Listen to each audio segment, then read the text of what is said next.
जल प्रवाह पावितस्थले कलेवलम्ब्य लम्बिताम्बुजङ्गमं कपालिका। राजा पृथु ने कहा कि हे देव ऋषि नारद, आपको मेरा बारंबार नमस्कार है।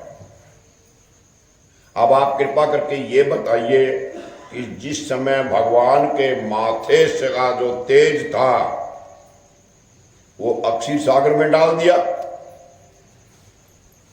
तब उस समय क्या हुआ? नारद जी ने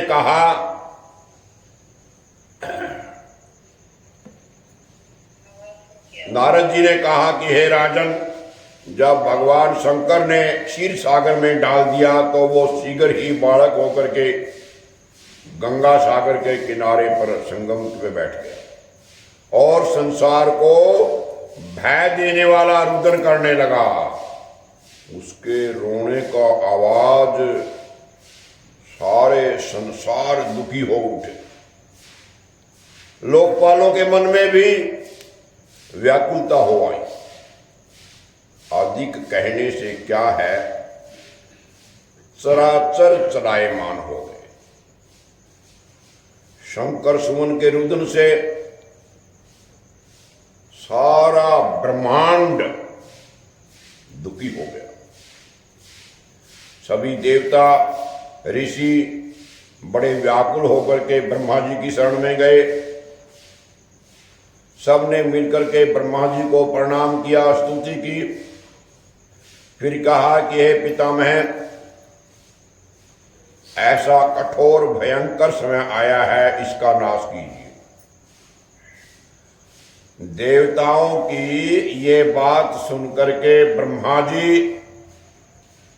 सत्यलोक से उस बालक को देखने के लिए समुद्र के किनारे पर आए।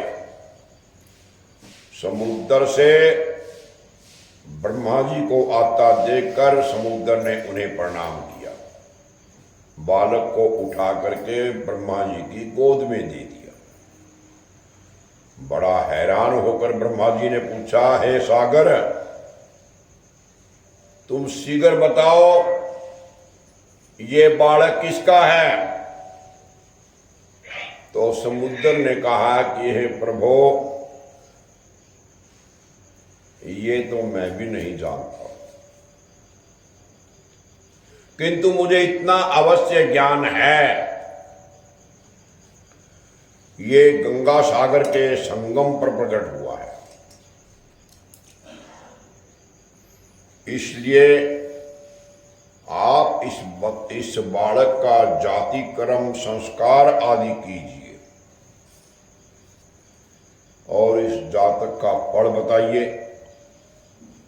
तो नारद जी कहते हैं कि इधर तो सागर जो है ब्रह्मा जी से ऐसे कह रहा था, उधर वो सागर का जो पुत्र है वो ब्रह्मा जी के गले में हाथ डाल करके बार बार उनको खींच रहा था, दाढ़ी पकड़ रहा था।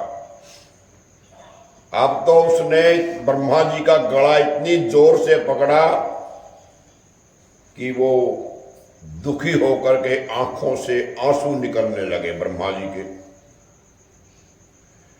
किसी प्रकार उन्होंने अपने दोनों हाथों से जोर लगा करके गला छुड़ाया और सागर से कहा कि सुनो, मैं तुम्हारे पुत्र का जातक फल कहता हूं।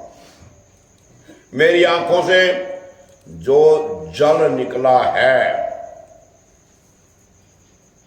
इस कारण इसका नाम जलंधर होगा। ये पैदा होने के साथ ही जवान हो जाएगा। इससे ये सब शास्त्रों का पारंगत महापराक्रमी, महावीर, जवान, रणदुर्गम,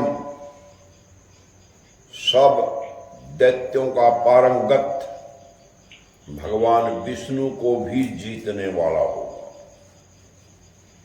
ये कहीं भी नहीं हारेगा।